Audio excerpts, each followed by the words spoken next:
বাপরে বাপ, প্রত্যেকটা মসজিদে মনে হয় তারাবির প্রতিযোগিতা শুরু হয়ে যায়, কে কত তাড়াতাড়ি শেষ করতে পারে।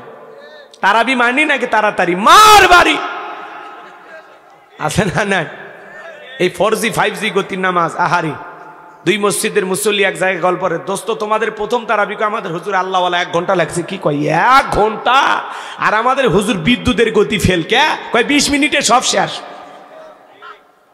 খালি এদিকে খেয়াল করেন, খালি আলহামদু আর শেষে দোয়াল্লিন বোঝা যায়, মাঝখানে কি ভূমিকম্প হয়েছে হুজুর ওটার বাইরে। কথা কান ঠিক কিনা? এরকম নামাজ পড়লে হবে না। সোনার মক্কা মদিনায় আল্লাহ তার এই গোলামকে নিয়েছিল, না সেখানে তারাবি পড়লাম, সময় লাগলো 1 ঘন্টা 45 মিনিট। কত? আর আমরা তারাবি পড়ি কত? 20 মিনিটে শেষ।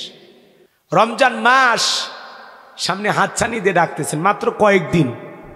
চিন্তা ভাবনা করে নিন, প্রস্তুতি গ্রহণ করুন, নিজেকে আমলের জন্য প্রস্তুত করুন। কথা বলেন ঠিক কিনা?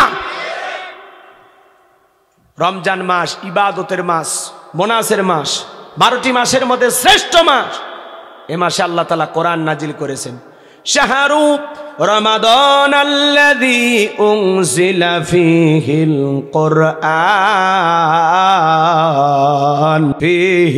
কুরআনু হুদাল লিন-নাসি ওয়া বায়্যিনাতিম মিনাল হুদা ওয়াল ফুরকান।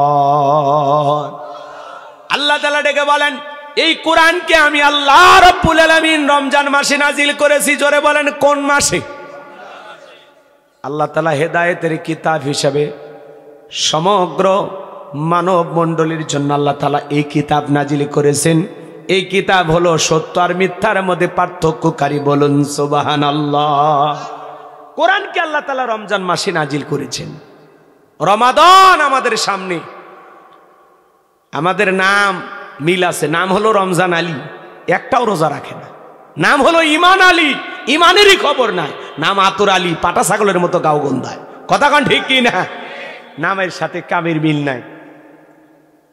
নাম আব্দুল মলিম, এদিকে নাম হলো আব্দুল মমিন, কিন্তু কালেমা পড়তে পারে না।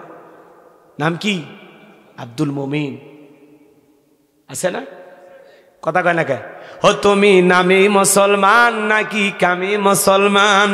ও তুমি নামে মুসলমান নাকি কামে মুসলমান? নামে কামে মিল না হলে, নামে কামে মিল না হলে বইবে যে তুফান। তুমি নামে মুসলমান নাকি কামে মুসলমান? নাম রেখেছে আব্দুল মমিন, কালেমা পড়া জানে না, ইংরেজিটা না পারিলে শর্মে বাসে না। কবরে চলবে না ভাই, কবরে চলবে না ভাই, শুনবে যে সওয়াল। তুমি নামে মুসলমান নাকি কামে মুসলমান? নামে কামে মিল না হলে, নামে কামে মিল না হলে বইবে যে তুফান। তুমি নামে মুসলমান নাকি কামে মুসলমান? নামের সাথে কামের মিল হওয়া লাগবে। নাম ইমান আলী, ইমানের খবর নাই, তাহলে হইল রমজান আলী, কিন্তু রমজানের সাথে সম্পর্ক নাই, একটা রোজাও রাখে না। রাগ করেন কি ভাই? রোজা রাখবো তো ইনশাল্লাহ। আর মাত্র 6-7 দিন রমজান শুরু হয়ে যাবে। কি নিয়ামতের মাস, রহমত, মাগফিরাত, নাজাতে ভরা রমাদান, যে মাসে একটি রাত আছে লাইলাতুল কদর। এই রাত্রিতে ইবাদত করতে পারলে 83 বছর 4 মাস ইবাদত করলে যে সব, সেই সম পরিমাণ সব আল্লাহ তাআলা আপনার আমার আমল নামায় দান করবেন। বলুন সুবহানাল্লাহ। একটু জোরে বলুন সুবহানাল্লাহ। এত দামি মাস আমরা হেলাই খেলা নষ্ট করব। আমরা রমাদানে শিডিউল সাজাবো, কিভাবে ইবাদত করব। আমরা সময়সূচি সাজাবো, কিভাবে ইবাদত করব, কখন তেলাওয়াত করব, কখন কি করব, ইবাদতে কাটাবো। পুরো রমজান যেন হয় আমাদের কোরআনময়। আল্লাহ কবুল করেন, জোরে বলুন আমিন। আমরা কোরআনকে বুঝবো, কোরআনের তেলাওয়াত করব, কোরআনের অর্থ বুঝবো, বাস্তব জীবনে আমল করব। কথা বলেন না কেন আপনারা? এরকম রমজান কাটানো আল্লাহ যেন আমাদের তৌফিক দান করেন, জোরে বলুন আমিন। যাদের সম্ভব হয় অবশ্যই ইতিকাফে থাকবেন ইনশাআল্লাহ। পুরো একটি মাসে আমাদের রমজান মাস হলো মুমিনের ইবাদতের মৌসুমের মাস। এদিকে ফসল কাটার যেরকম মৌসুম থাকে না, ইবাদতের মৌসুম হলো কি মাস? রমজান মাস। সুবহানাল্লাহ বলেন। দেখবেন কুরবানির ঈদে আসলে ফ্রিজের যেরকম অফার দেয়, অমুক কোম্পানির ফ্রিজ কিনলে এত ছাড় আছে না, অফার অফার অফার দিলে ওই জিনিসের কি হয়? বেশি বিক্রি হয়। তো রমজান মাস মুমিনদের জন্য ইবাদতের মাস। যত বেশি ইবাদত করে নেকি অ্যাকাউন্টে জমা করা যায় তত বেশি লাভ। সুবহানাল্লাহ।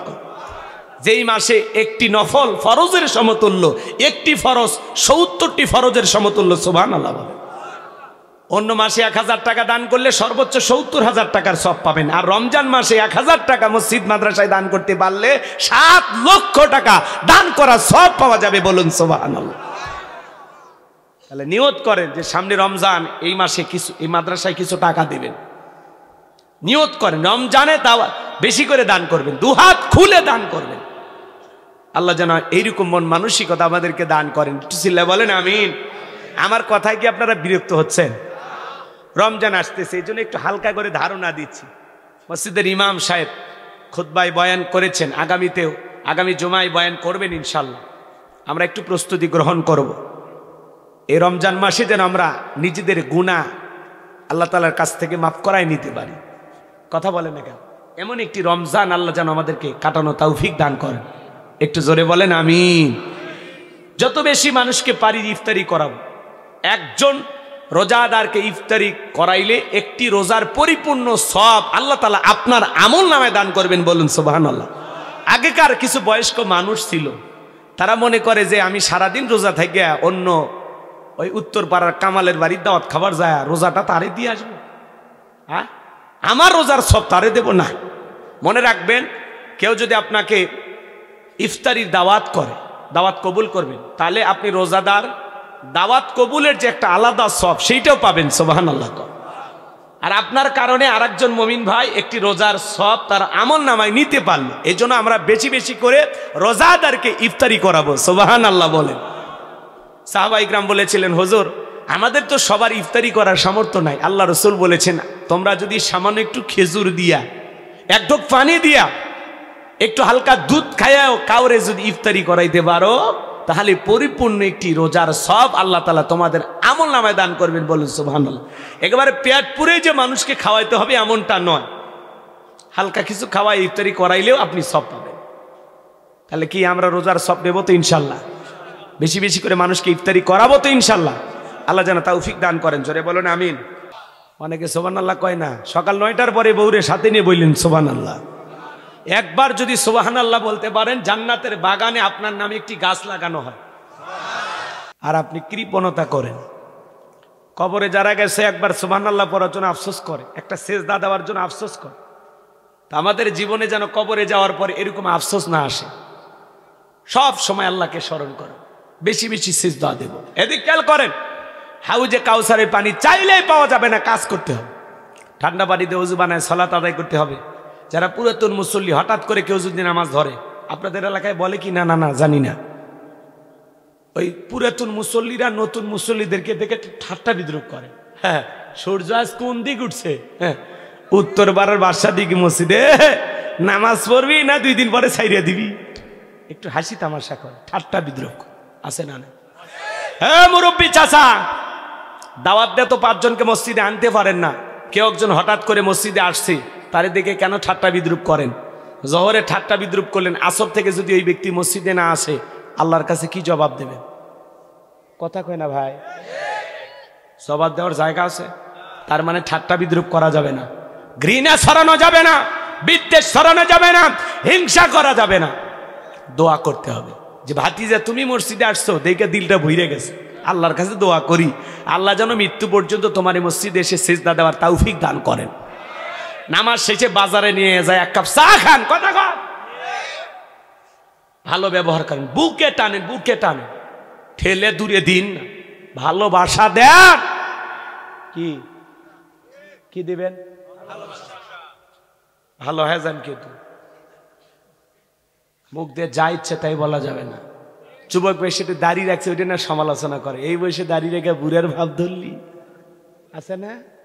দাড়ি রেখে বউ নিয়ে ঘুরতে গেছে, বলে ভাবি আসসালামু আলাইকুম, সাথে চাচার খবর কি? বাড়িতে বউ এসে রাগ করে, বাহিরে তোমার সাথে যাওয়া যায় না কেন? কয় আমারে ডাকে ভাবি আর তোমার ডাকে চাচা।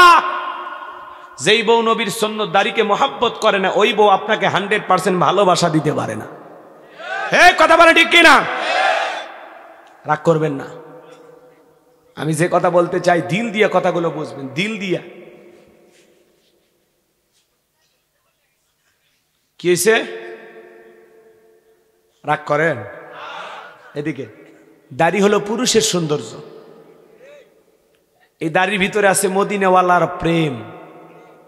পৃথিবীর সকল নবীদের মুখে দাড়ি ছিল। দাড়ি রাখলে পুরুষকে পুরুষের মতো লাগে। আর যার দাড়ি নাই, মহিলারও দাড়ি নাই, পুরুষেরও দাড়ি নাই। কথা কন? পথে ঘাটে দুর্ঘটনায় কত মানুষ মারা যায়, আল্লাহ না করুক।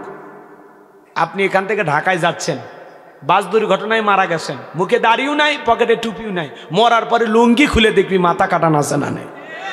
কথা বল ঠিক কিনা? যে কোনো একটা নিয়ে ঘোরেন। সফরে বের হলে পকেটে টুপি রাখবেন, যাতে টুপি দেখে বোঝে না এটা অরিজিনাল। কথা কন? পকেটে টুপি নাই, মুখে দাড়ি নাই, মরার পরে লুঙ্গি খুলে দেখবি।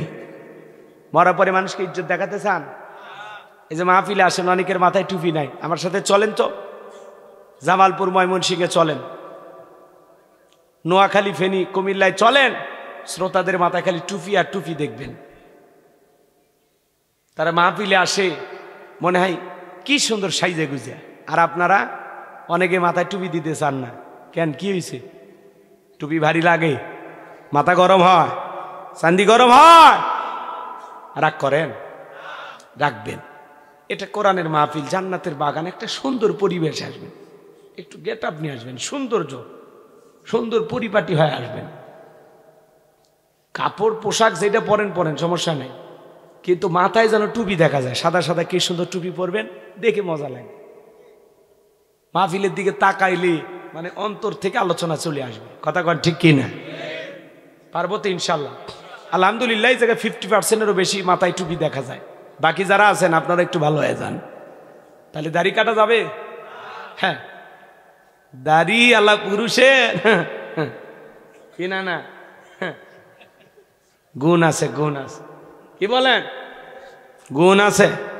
দাড়ি রাখেন, যত বেশি কাটবেন তত বেশি দুর্বল হয়ে যাবেন। কথা কয় না? হ্যাঁ, তত বেশি যে চামড়ার যে সুন্দর স্কিনগুলো নষ্ট হয়ে যাবে। এই জন্য আসুন একটু পরিবর্তন হয়ে যায়। আল্লাহ যেন আমাদের সবাইকে মদিনাওয়ালার মহাব্বতে, মদিনাওয়ালার প্রেম ভালোবাসা আমাদের কলিজায় দান করেন। আমরা যেন আজ থেকে নবী মোহাম্মদকে ভালোবেসে মুখে দাড়ি রাখতে পারি। কোন কোন যুবক রাখবেন দাড়ি? একটু হাত তোলেন তো। যাদের মুখে দাড়ি আছে তারা না, যারা রাখবেন নিয়ত করেন, আজ থেকে নিয়ত করেন যে হুজুর দাড়িতে আর ব্লেড দেব না।